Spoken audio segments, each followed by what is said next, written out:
Sosok tiga tokoh asal Sulawesi Selatan dipanggil Prabowo Subianto menjadi calon menteri.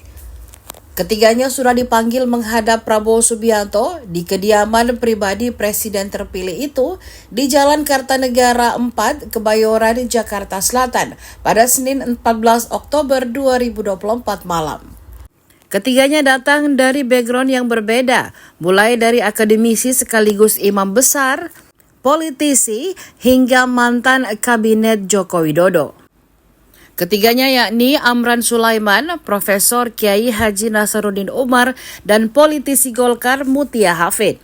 Mereka datang menghadap secara bergantian. Andi Amran Sulaiman dan Profesor Kiai Haji Nasaruddin Umar berasal dari Kabupaten Bone Sopeng.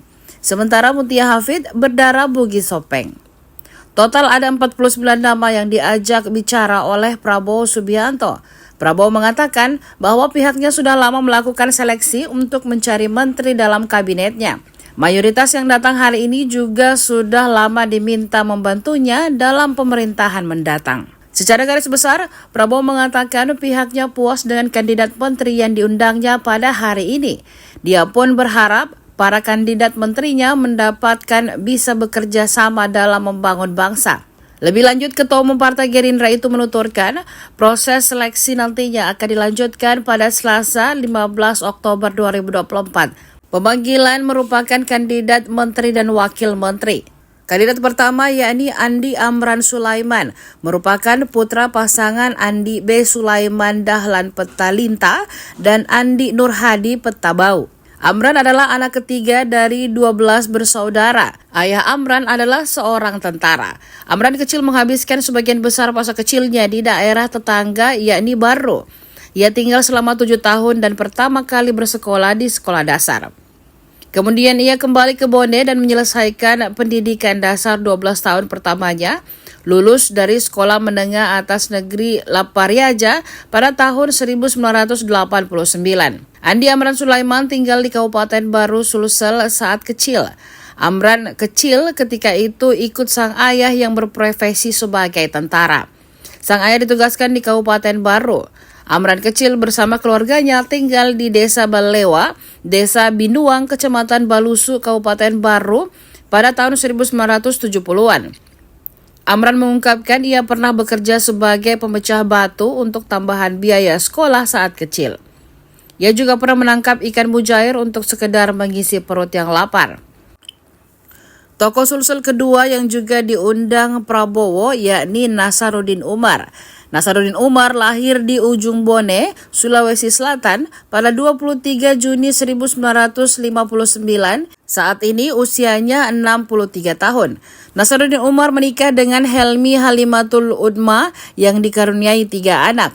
Mereka adalah Andi Nizar Nasaruddin Umar, Andi Rizal Nasaruddin Umar, dan Cantik Naja Nasaruddin Umar. Nasaruddin Umar menghabiskan masa kecilnya di Sulawesi Selatan dan menimba ilmu di berbagai tempat. Satu di antaranya di Pondok Pesantren As-Sadia yang berpusat di Sengkang Wajo.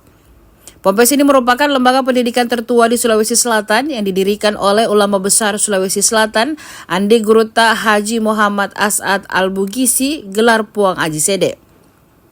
Lulus dari Pondok Pesantren As-Sadia, Nasaruddin Umar lantas melanjutkan pendidikan di IAIN Alauddin Ujung Pandang, jurusan Fakultas Syariah pada tahun 1980 dan mendapat penghargaan sebagai mahasiswa teladan. Nasaruddin Umar lantas melanjutkan pendidikan IAIN Syarif Hidayatullah Jakarta, baik di jenjang strata 2 atau S2 maupun jenjang strata 3 atau S3. Nasaruddin Umar juga pernah menjadi mahasiswa di Kanada dan Belanda saat menjalani program doktoral. Tokoh Sulsel terakhir yang diundang Prabowo yakni Mutia Hafid. Selain bermitra dengan Prabowo di DPR, Mutia pada Pilpres 2024 masuk dalam jajaran Wakil Ketua TKN Prabowo Gibran. Dalam beberapa event Kementerian Pertahanan, perempuan berdarah Bugis Sopeng terlihat mendampingi Prabowo. Mutia Hafid merupakan mantan jurnalis Metro TV dan pembaca berita di stasiun televisi milik Ketua Umum Partai Nasdem Surya Paloh. Pada 18 Februari 2005 dan 19 tahun yang lalu, Mutia dan rekannya Juru Kabera Budianto diculik dan disandra oleh sekelompok pria bersenjata ketika sedang bertugas di Irak. Kontak terakhir Metro TV dengan Mutia Hafid adalah pada 15 Februari, 3 hari sebelumnya. Mereka akhirnya dibebaskan pada 21 Februari 2005 atau disandra selama 168 jam atau 7 hari dan 7 malam. Sebelum ke Irak, Mutia Hafid juga pernah meliput tragedi tsunami di Aceh. Download Tribun X sekarang, menghadirkan lokal menjadi Indonesia.